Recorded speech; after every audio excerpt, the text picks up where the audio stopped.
আমি sound clear. হ্যাঁ, এবার পাইছি হুজুর রে, সার্চ করতেছি, দাম দামি করতেছি। আসসালামু আলাইকুম। আসসালাম। জি, ভালো আছি, আপনি ভালো আছেন? আমি তো হুজুর আপনারে অনেকক্ষণ ধরে খুঁজতেছি। হুজুর একটু ভেজালে পড়ে গেছি। আমার ওয়াইফে অসুস্থ তো, আমি 1000 টাকা দরকার।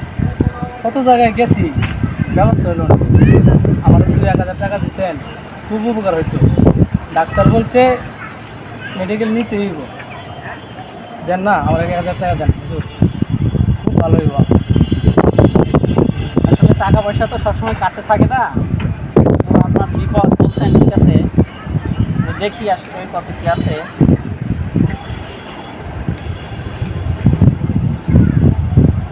আসসালামু আলাইকুম। ওয়ালাইকুম আসসালাম। ভাই, আপনি কেমন আছেন? জি, ভালো আছি। আপনি ভালো আছেন? আলহামদুলিল্লাহ। আপনাকে তো খুঁজেই পাচ্ছি না। আপনি যে আমার কাছে 2 মাস আগে 2000 টাকা নিলেন, আমাকে 1 সপ্তাহ পরে দিয়ে দেওয়ার কথা ছিল।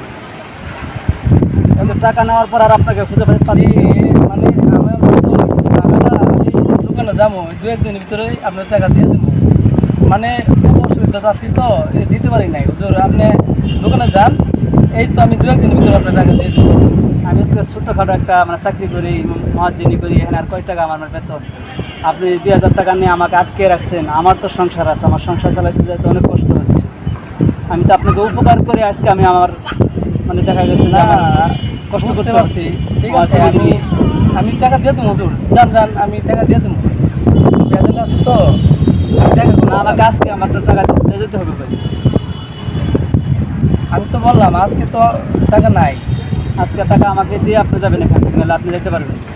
আচ্ছা ভাই, আমি তো সবই শুনলাম। তা আসলে আপনি যে আমাকে বললেন যে আপনার স্ত্রী অসুস্থ, আবার ওনার কাছেও বলছেন যে আপনার স্ত্রী অসুস্থ।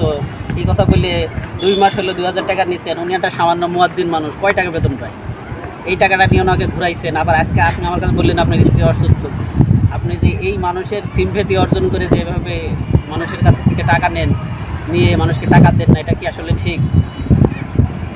না, তা ঠিক। এগুলো করলে তো ভালো না। আজ আপনার স্ত্রী অসুস্থ না, তারপরেও বলছেন। এমন হতে পারে আপনার স্ত্রী যখন কঠিন বিপদে পড়বে, অসুস্থ হবে, আপনি কারো কাছ থেকে টাকা পাবেন না। আল্লাহ রাসূল বলতেছেন, যারা মানুষের সিম্পেথি নিয়ে মানুষকে ঠকায় তারা আমার উম্মত না, তারা জাহান্নামের অধিবাসী। তা আপনি এই কাজটা আসলে করা আপনার ঠিক হয় না। তিনি একজন মাওলানা মানুষ।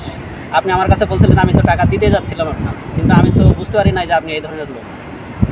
মুসলমানদের ঈমান আমল থাকবে ভালো, তাদের ওয়াদা ভঙ্গ করবে না। ওয়াদা ভঙ্গকারীকে আল্লাহ রাসূল বলেন পছন্দ করে না, তারা মুনাফিক। এই জন্য এই মুনাফিক আচরণ আর করেন না। আপনি একজন মুসলমান হিসাবে কথা রক্ষা করবেন, হুজুরের টাকাটা দিয়ে দেবেন। সেটা সাধারণ সহজ সরল মানুষ, মসজিদের মুয়াজ্জিন সাহেব কয় টাকা বেতন পায়, আপনি টাকাটা দিয়ে দেবেন, ঠিক আছে? হুজুর আজকের মতো ওনাকে করেন, দিয়ে দেবো, কথা দিচ্ছে, যখন না দিলে কবে দিবেন? আমি চিনি। দিয়ে দেবো। আমি টাকা বাস হলেই দিয়ে দেবো।